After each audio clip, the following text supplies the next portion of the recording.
exactly. Ed, good morning. Good morning. Things are looking good. Well, we'll be discussing such in just a moment. Ed, I don't even really want to talk about this one, but I've got a clip here. Earlier this week, Trump, in one press conference, suggested using powerful UV light inside the body to wipe out coronavirus. And then this. Disinfectant where it knocks it out in a minute, 1 minute. And is there a way we can do something like that by injection inside or almost a cleaning? Because you see it get from the lungs and it does a tremendous number of the lungs. So it'd be interesting to check that so that you don't have to use medical doctors with. But it sounds interesting to me. That audio coming to us from NBC. Injecting disinfectant into the lungs, a suggestion he later claimed was sarcastic, which is why I think it's worth hearing in his own words. I didn't really Hold want on, I'm just getting my Clorox here. I just got this news coming from the president. It must be true. Well, this is the problem. A lot of people seem to think so. I mean, there's been a spike in Americans ingesting disinfectants, both anecdotal and in calls to poison centers, since the comments were made. Well, I really think he should be held responsible for this. Notice he's gone down the amount of time he spends and says almost nothing unless it's scripted. He's also beginning to act like a loser. So when things are down, you really need a president who's in charge and feels in charge and looks in charge. But everyone's defying him now. When he opens a state, he does it the wrong way, and the governor of the state is left handling the problems as he did in Georgia. I'm sure behind everybody's back, he told Georgia to open up.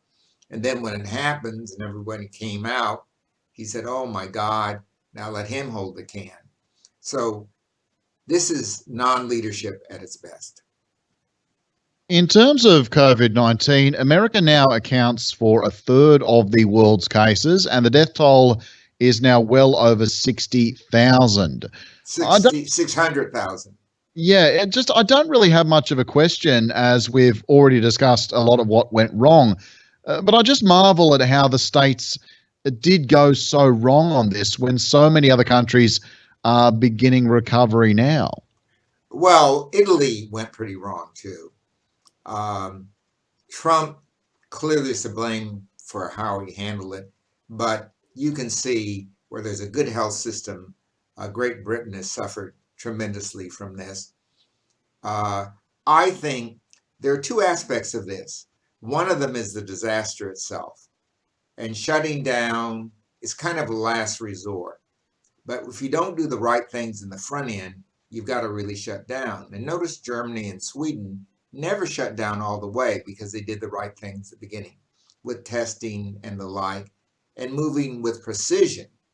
In Germany, you cannot leave your Länder. You can't leave your state.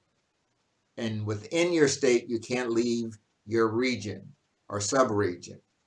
And that way they could really zero in on where the thing was worse, get to that place, not spend their energy all over the place, but get to those places where the disease was erupting and let things go a little bit better in places where it wasn't. There was no systematic control in the United States. So even if you had a severe crisis like we had any degree of rationale been put to it, had a general or smart person been put in charge, as has happened everywhere else, the United States wouldn't be in that situation. And that's why Italy was in the same situation. The leadership at the top didn't react soon enough, and there was no one to command later on. That's how we got there. And getting out is going to be worse because people are making their own decisions. On the economy, Americans have started receiving their stimulus checks brought to them I by got mine. Donald J. Trump. He won't let you forget it either. Are these ones helping? No. Short answer, absolutely not. And people like myself who have the money just gave it away to somebody else. their favorite charity. We've heard how various immigrants will not be receiving these checks. In some cases, that's the government prerogative. In others, it seems like meat for the base, which I think we'll talk about a little bit more in a minute. But even in some cases, the spouses of illegal immigrants who are themselves American citizens being denied stimulus payments. Does that track for you, Ed? No, it doesn't. And it doesn't make any sense because that kind of determination really can't be made by the tax authorities. This goes right back into the tax system. My wife is not a U.S. citizen, and she received the funds. So I don't know where that rumor came from. If you're a U.S. citizen or not a U.S. citizen, it doesn't matter. The question is, did you pay taxes?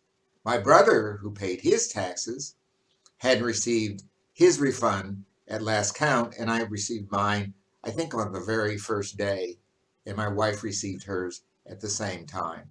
So the citizenship thing is a canard. I don't see how the government could prevent that. And in terms of stimulus for small businesses, little oversight is leading to criticisms, especially as the White House keeps moving the goalposts. Some large companies, such as Shake Shack, Ruth's Chris Steakhouse, and even the Los Angeles Lakers, receiving multi-million-dollar paydays from this. Any thoughts, Ed? Well, I think the Lakers are deserving. They are only 5 games away from the championship, and this might put them over the top.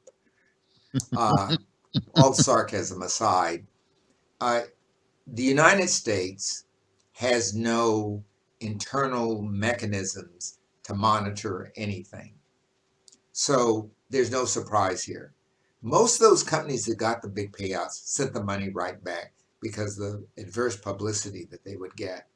But the fact that they could get it tells you how things work in the U.S. These companies have smart lawyers, present company aside, who determine what you can get, when you can get it, and they have the forms filled out before you even get there. So these companies didn't even fill out the forms. Their lawyers had them ready for them. Their banks had them prepared for them, and the money went right to them. Nothing's going to prevent that in a second, third, fourth, or fifth round. The people who have the lawyers and have the smart know-how with the accountants are going to get the money. Some will be deserving, most won't. And just for a moment, we know Trump was in election mode before this crisis emerged. Where is his re-election strategy at the moment? I mean, on one side, It's unraveling. yeah. Even his major donors have stopped giving to him. So he's facing, on 3 fronts, a real uproar. First, his own donors may like him, but they're not giving him any money. His polls are going down, and there's this attack. Sanders' team has turned into now a fundraising operation to run for the Democrat who's going to be running for president. That means Biden. They can't say that officially, but that's what it means. Furthermore, all those people who dropped out of the campaign have formed interest groups that are now running against Trump. His latest escapade has already brought several $1 million in a campaign about the disinfectant. He is on his heels. There's a rumor that he's actually even planning his exit. Well, just, as you mentioned before, Trump looks like a loser, and that's the very last thing Trump, regardless of his station in life, has ever wanted to look like. He's a desperate animal, and there really doesn't seem to me like anything he wouldn't do out of desperation. That's true. But let's not count him out. There's still people who think he can be elected. Joe Biden's not doing himself any favors with these assault allegations coming up. Clearly, these are not assaults in the same way that Trump did it, but an assault's an assault. We're in a different time now. Biden has to be in that time. And the frowns on his face mean that he knows he's crossed the line. He's going to have to do a huge repair job. And the pot calling the kettle black is not going to help here. Biden has to have a campaign on the economy, stick with the issues, get out of the personality cult crap, and move on. Yeah, believe me, I will not be counting Trump out until Biden is swearing in on a Bible. But that's obviously one we're keeping our eyes Well, on. one of the presidents swearing in died at that time, so let's keep it hold it a little longer than that.